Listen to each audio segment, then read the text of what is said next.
It's Tuesday, March 23rd. I'm Guy Adami, joined as always by my dear friend Dan Nathan for the macro setup. Brought to you this week by Nadex, the premier U.S. exchange for binary options, call spreads, and knockouts. Dan, how are you today? I'm doing great, Guy Adami, coming in hot here on this Tuesday. I am coming in hot. You know why I'm coming in hot? Because right now the market's hot. Doesn't seem to care about anything, impervious to bad news, shakes it all off. We're going to talk about a VIX below 20. I'm sort of shocked by the resilience of this market. Dan, what are your thoughts quickly?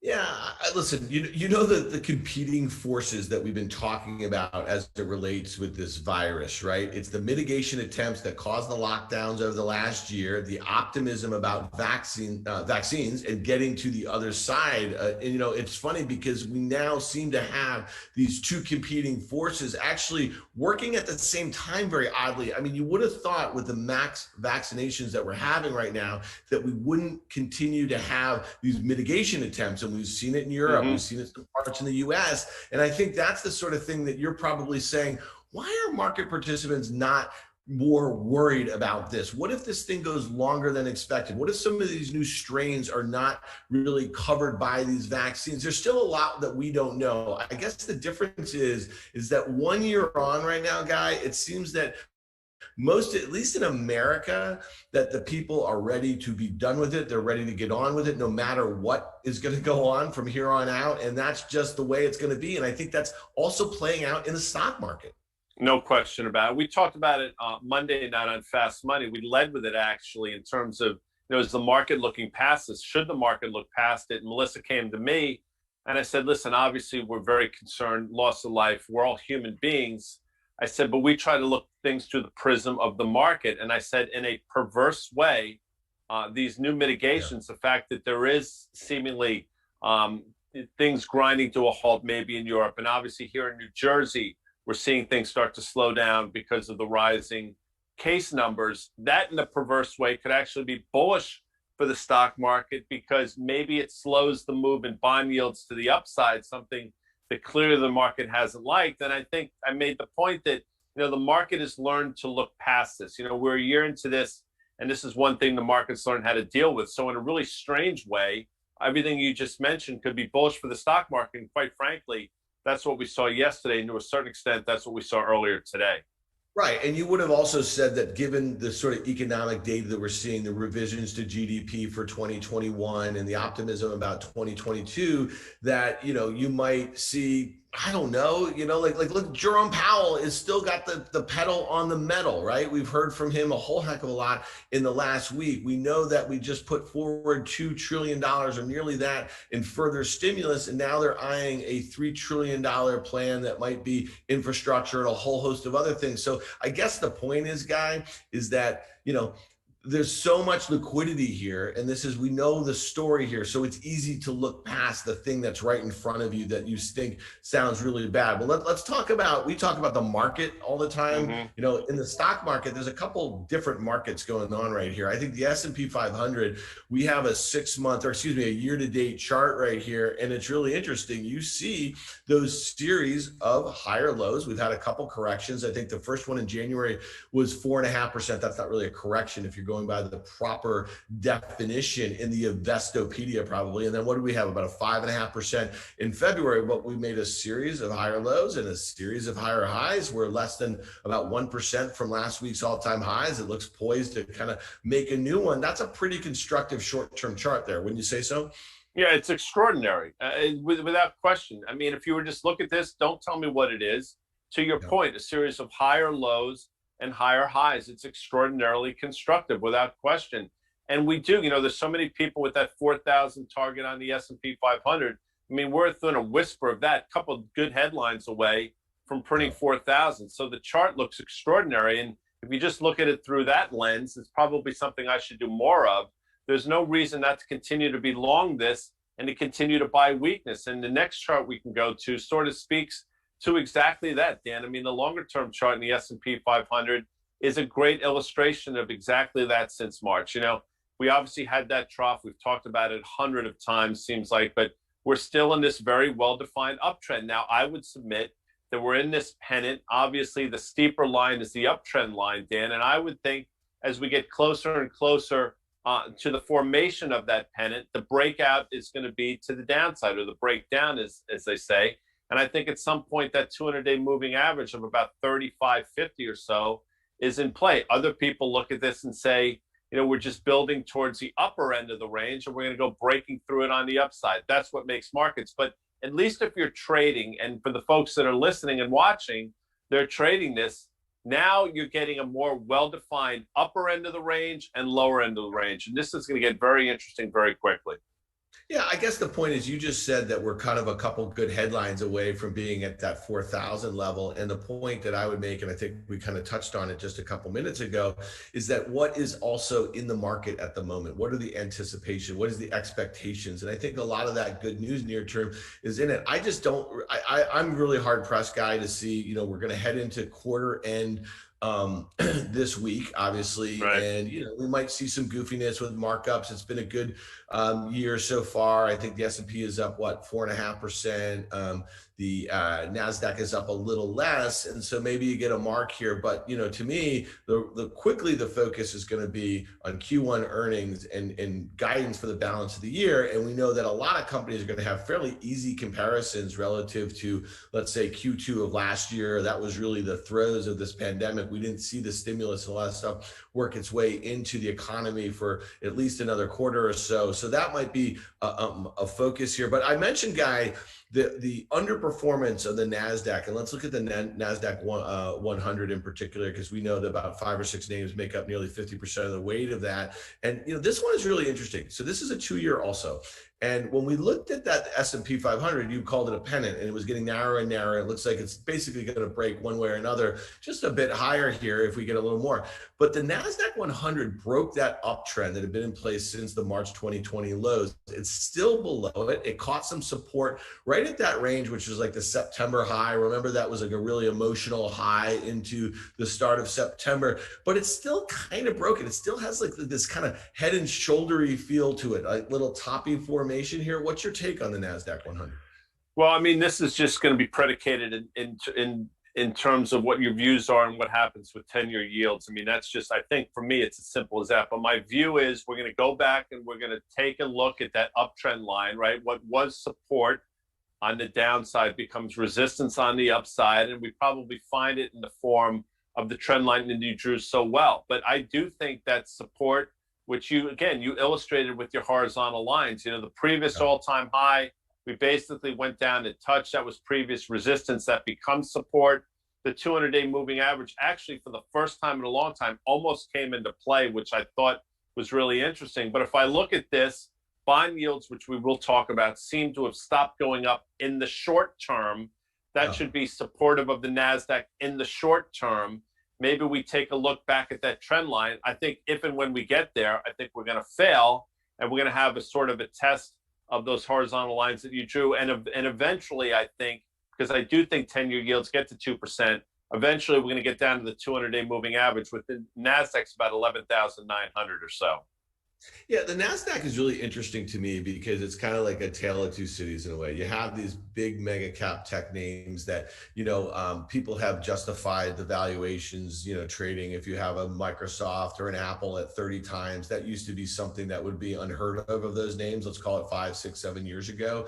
Now, because of the stable business lines, because of the balance sheets, because of the moats, so like all that sort of stuff, that 30 times seems acceptable, especially when you have an S&P trading at 22 or something like that. Yeah. So I mean, that's a big part of it. Then you have those high valuation names, that the ones that really did well during the pandemic, they pulled forward a lot of kind of demand, and they pulled forward adoption of their products. And you know what they are. They're the Zooms and a lot of cloud-based names or whatever. But those names, it feels like the fever has broken. And that's a really interesting thing to me. So I think the NASDAQ is probably, as far as the stock market's concerned, is probably the most important one to keep an eye on. And the fact it's below. I think it's the most important. Yeah. Downtrend. I don't mean to interrupt. I think it's the most important one. I also think it's the most vulnerable one outside of the Russell, which probably we'll talk about as well. But to your point, when interest rates, when 10-year yields are below 1%, yeah, you're probably right. Valuations don't matter. And you can rationalize anything. And Jerome Powell pretty much said that. I think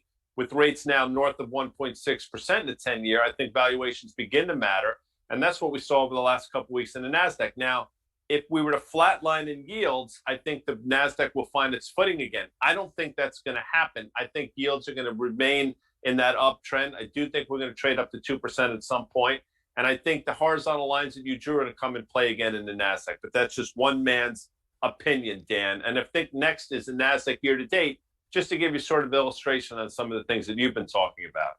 Yeah, it's funny because, again, we said that prior, that uptrend that was support is going to be a really interesting resistance level. I look at the 6-month charts. I didn't really even want to draw any lines of this. You see that the NDX is trading at about the midpoint of the year-to-date range. Mm-hmm. So we're almost 3 months into the year, and it really tells you that underperformance versus the S&P and versus the Russell, that investors are really having problems at this point saying, I'm all in on some of these names. I think Apple is down 8% on the year. Obviously, it gained 100% from its March lows into the year end. So at least there's some trepidation on investors' fronts, which, to your point, Guy, I think if we were to start to see, and we got a lot of charts to go through, but if we were to start to see a lot of things go in the same direction at the same time, and that means lower, things could get ugly pretty quickly. But I would expect the NASDAQ, specifically the NDX, to find some support down near that 200-day moving average, and probably from there on out, outperform the other ones because of the defensiveness of some of the major names in that.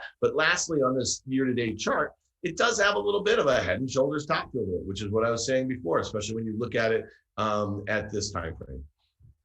Let's go to the VIX, because obviously it's something that I completely missed now over the last couple of weeks. You know, in my wildest dreams, Dan, in this environment, I'd be hard pressed to give you a situation where, or a number of situations where the VIX is below 20 or closes below 20. Yet this week and late last week, I think the VIX actually closed below 19 for the first time in over a year, which is remarkable given some of the things that we're facing. And there are probably a myriad of reasons why. I think the main reason is the market is taking its cues from everything that Jerome Powell said last week about we're still data dependent. Oh, by the way, you know, we're probably not raising rates until sometime in 2023. And I think in terms of volatility, the market took its cues from that. And I think people once again have sort of foregone buying volatility as a form of protection. They're probably not buying it for any reason. And I think there are a lot of people out there that are looking for opportunities to sell volatility, because guess what? The market never goes lower. And when it does, the sell-offs don't last. And people have been rewarded for that strategy. But as the VIX goes lower and lower, the risks associated with selling vol get larger and larger. And I think that's where we find ourselves right now, Dan. Yeah, it brings me back to last August into that high in September 2nd. It felt like a crescendo. You know, people were scratching their head when we were seeing these mega cap tech names. And it was really actually the last kind of gasp for some of those, also those smaller cap pandemic winners as far as tech was concerned.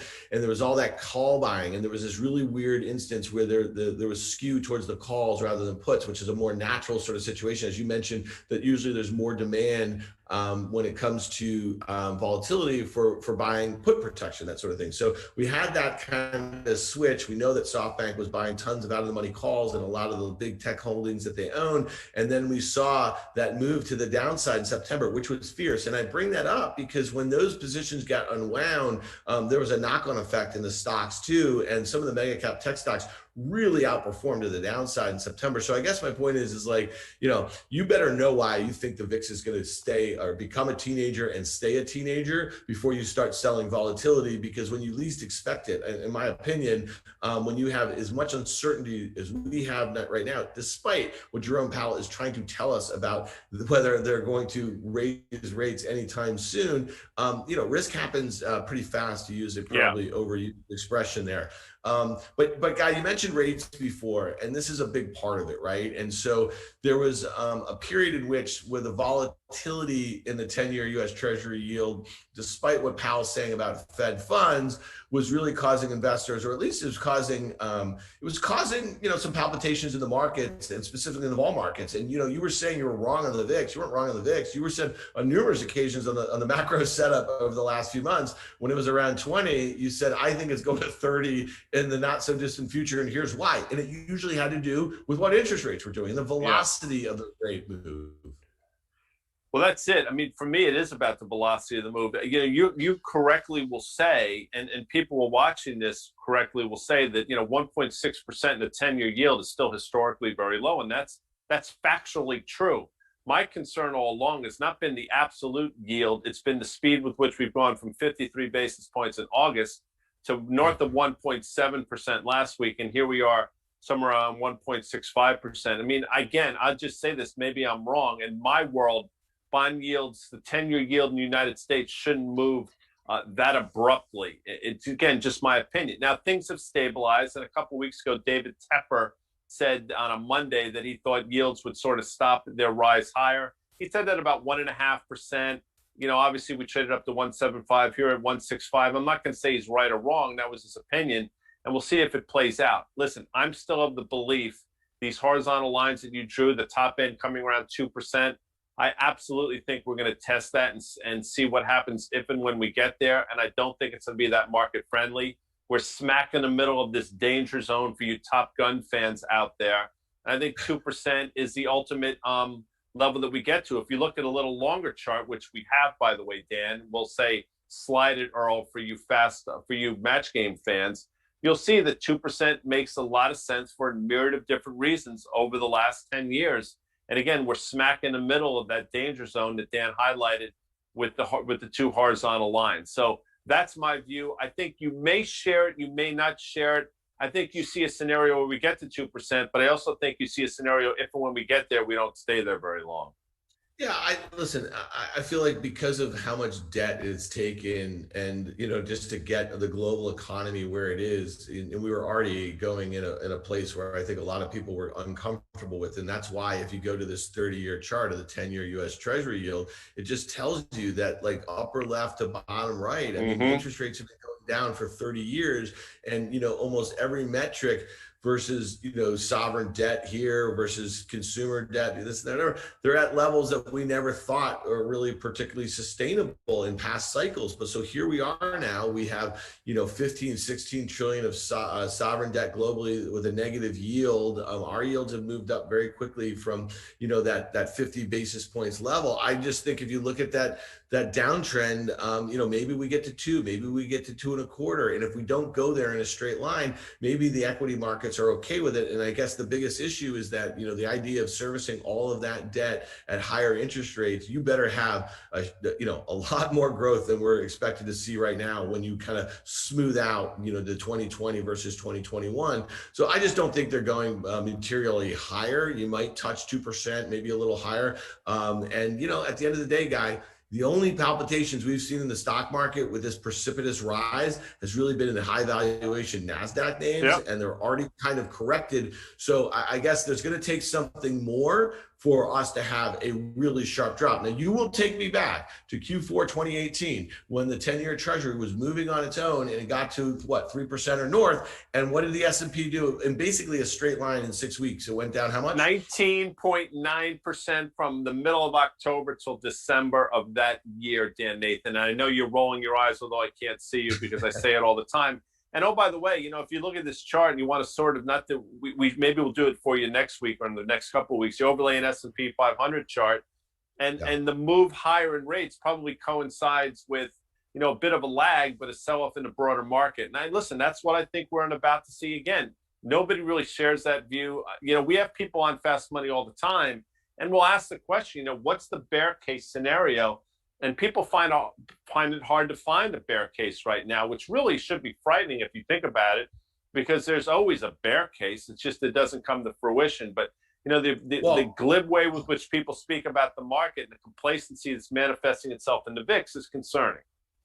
Yeah, the bear case, I guess, in your world would be that with so much liquidity, with rates so low, with the way the Fed is jawboning things, with the way that we always kind of bail out situations, as far as the economy is concerned, or as you would say, you probably would more the market, the bear case is inflation, right? And so what does that do to corporate earnings, and what does it do to consumer balance sheets, that sort of thing? And so who knows? I mean, we know that. Let's move to the Dixie here, the U.S. dollar index. I have a 2-year chart. Obviously, that's pretty tied to inflation, or at least it should be one way or another. Do you think that's one reason why the Dixie has firmed up a little bit over the last couple of months as expectations for inflation have risen here? You think inflation is here and it's much higher than the way that the government reads it here? Is that what's going on with the Dixie here? And talk to me about this chart.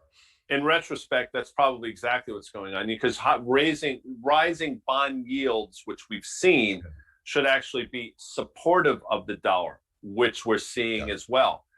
If you know, given the comments out of Jerome Powell last week, which should have been extraordinarily dollar negative, I'm pretty impressed by how resilient the dollar's been. And you know, you've been on this case for a while, Dan. You've pointed out that, yeah, maybe we'll trade down to that 88.5, 89 level in the Dixie, but there's support. Too many people are bearish. Stands to reason we're going to see a bounce, and that's exactly what we've gotten. All of the scenarios out there are extraordinarily dollar bearish, but the dollar hangs in there for whatever reason. Maybe it's sort of that, and I hate the term, but sort of best house in a bad neighborhood. I think there's some of that going on, and you're obviously seeing some of the things going around overseas, and I don't want to go down the Turkish lira rabbit hole, but you see how quickly things go pear-shaped in what's, you know, generally speaking, a pretty developed economy. So my concern about the dollar still exists, but the market is telling a much different story right now. Yeah, that's a really good looking near-term chart, no matter what you thought it was. You know what I mean? It looks like it's kind of like, you know, it's having some issues right now at that breakdown level from a couple months ago, but it's obviously above that downtrend that was pretty steep that's been in place since the March 2020 highs. You know, maybe you have a move back to that double top area from the fall, which is like 94-ish or whatever. But let's go to the 20-year chart of the Dixie, because this one's really interesting. You just mentioned that 88 level of support. That goes back 10 years, guys. So when it just bounced from those levels, which you had called, you know, if you don't get a good bounce here and you retest that kind of 90 level again, it could be lights out. I just think it's really interesting to kind of note that if you look at this 20-year chart, we're just below the midpoint of this 20-year range for all intents and purposes. So, you know, I could see why you could make a very bearish case for the dollar. I just don't see it happening, especially if you think rates are going materially higher anytime soon. I want to go back to one thing. I want to move forward to away from the dollar to Bitcoin. And obviously, you know, the Bitcoin exists because of this belief by a whole group of people out there that have basically turned into a religion over the last 10 years, that basically all fiat currencies are going to be worthless at some point. So you might as well put your money in something that actually won't depreciate every day just by the cause and effect of the central banks around the world. This one is really interesting. You and I were just talking about the VIX, and you were talking about the complacency. Is the VIX, if Bitcoin has replaced gold, and we're going to talk about gold in a second, if Bitcoin has literally become digital gold and you think it's a lot more transportable and it actually can have all of the kind of store of value that a lot of gold bugs believe in, then has Bitcoin also become like the new VIX in a way? You know, if you think about the way that it's acted, I know that right now it sounds kind of counterintuitive, but if we're at a real level of complacency, then you would see kind of Bitcoin come in. I know that a lot of coiners would tell you that the secular shift towards it is going to be like blow that whole argument into the water, because you're just going to have a mountain of money coming into it. But as Bitcoin, you know, it'll be really interesting to see, I guess I'll just sum this point up and I want to get your take, is that if we were to see a broad risk asset correction, in the last few times we've seen that, we've seen Bitcoin get hit. So will it actually be uncorrelated? We just don't know. A lot of coiners are making the case that it will. Yeah, that to me is going to be the most interesting thing. So if we see, so the two scenarios are, well, for me, these are the two scenarios. If Bitcoin gets whacked here, let's say you have another 20, 25% move, which by the way, we've seen a number of different times over the last few years to the downside. What is that going to mean for the broader market? Does that coincide with the sell-off in the market, or is money going to find its way into the market? You know, I think it's actually going to coincide with the sell-off in the market. We'll see. If the broader market starts to sell off in a meaningful way, are we going to see a flight to quality, and I'm putting air quotes up, in the form of Bitcoin? Or to your point, is there going to be some correlation between the two? Are we going to see a sell-off?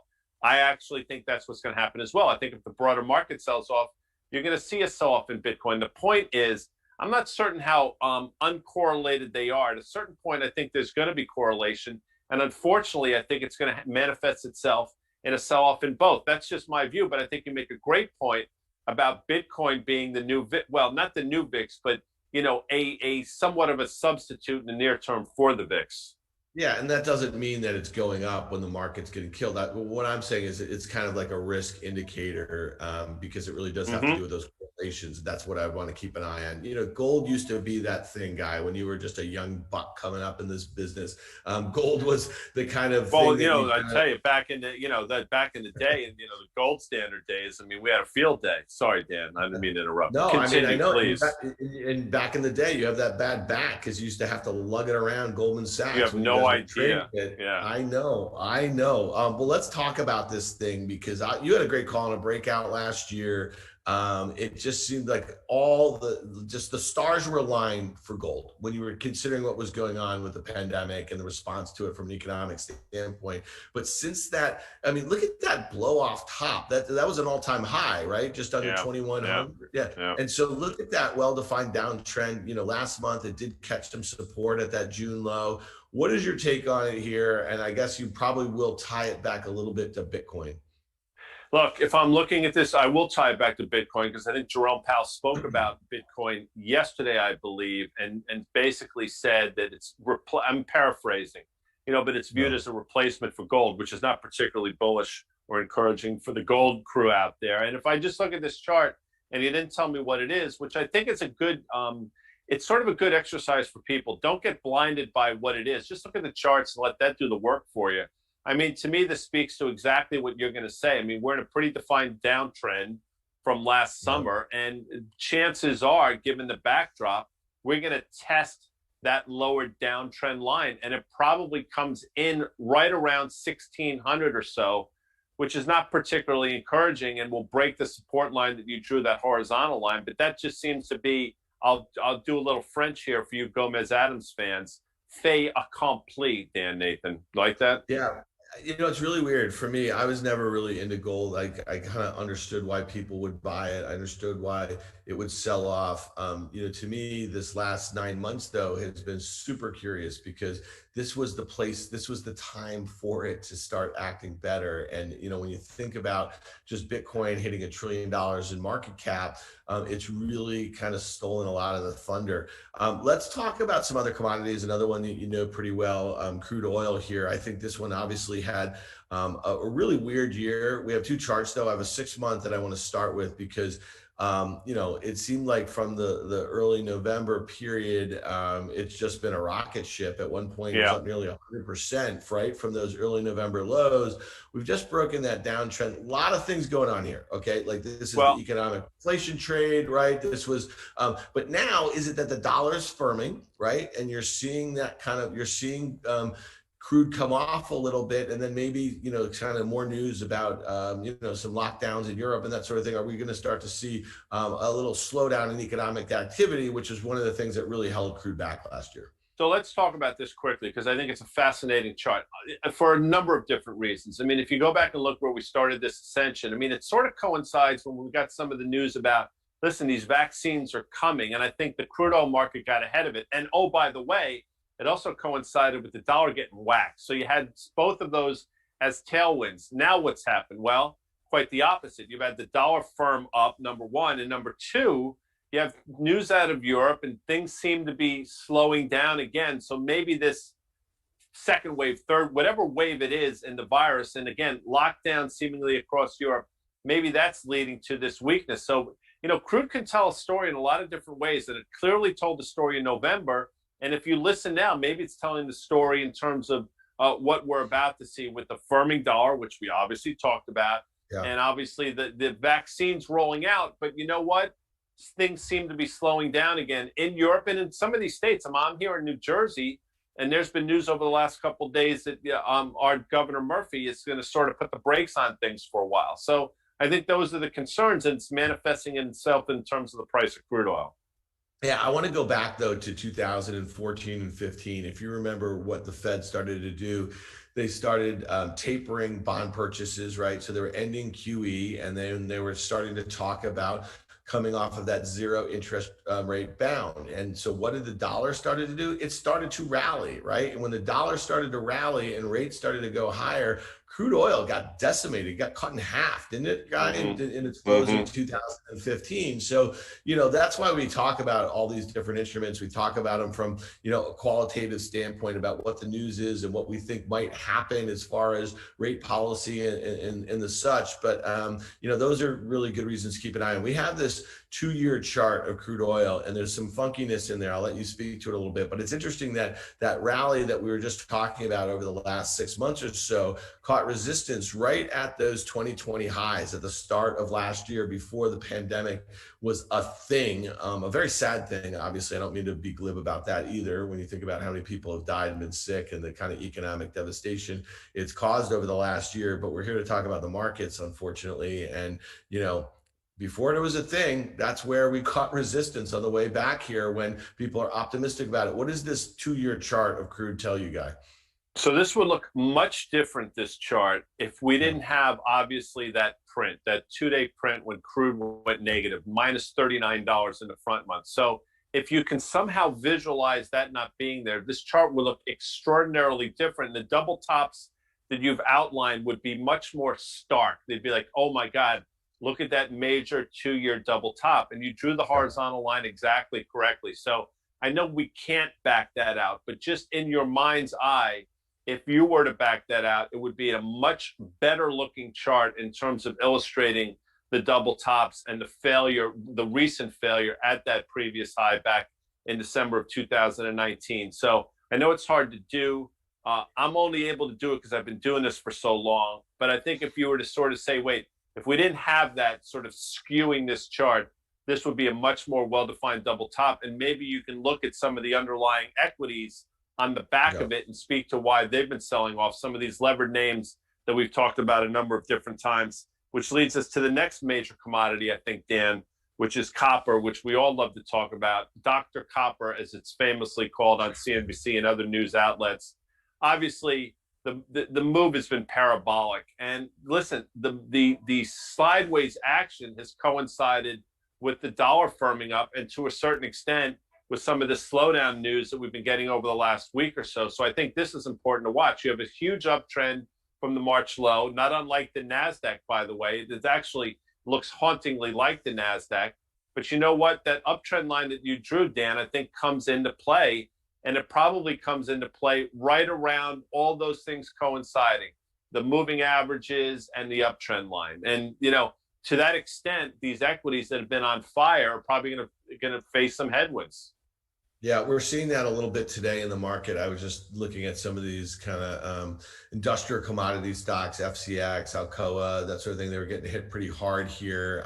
I do think that copper trades really well. If you think about just that flag that it's been making since it bounced at that 350 level. To your point, though, the intersection of that kind of 100-day moving average and the uptrend and the breakout level is about 350 or so. So that might be a level on the downside that you see some support.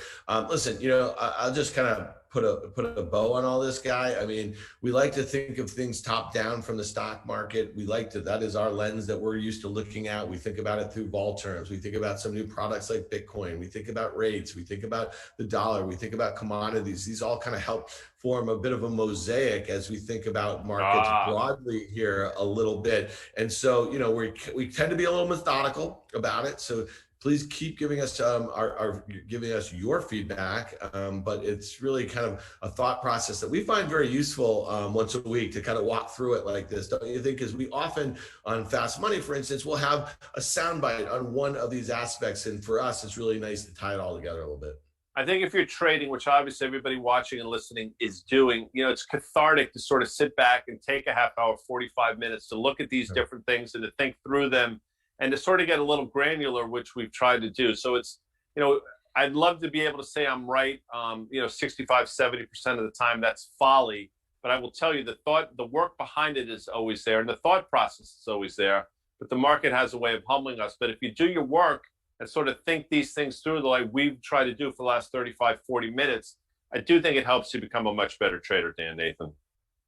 Well, there you go. You're a great trader. The thing about being right, most of the best traders that I know, they're not right. Like, they're not like, it's kind of like a batting average in a way. You know what I mean? 100%. Like, it's really about it's about risk management, and it's about probing, and it's about retesting your ideas, and rethinking your thought process, and kind of considering some other inputs from some other people, or investment theses, or that sort of thing. So to me, like, you take it all in, you think about how it fits your own trading process or whatever, and you go from there. And you're going to be wrong, and you just have to manage your risk a good bit.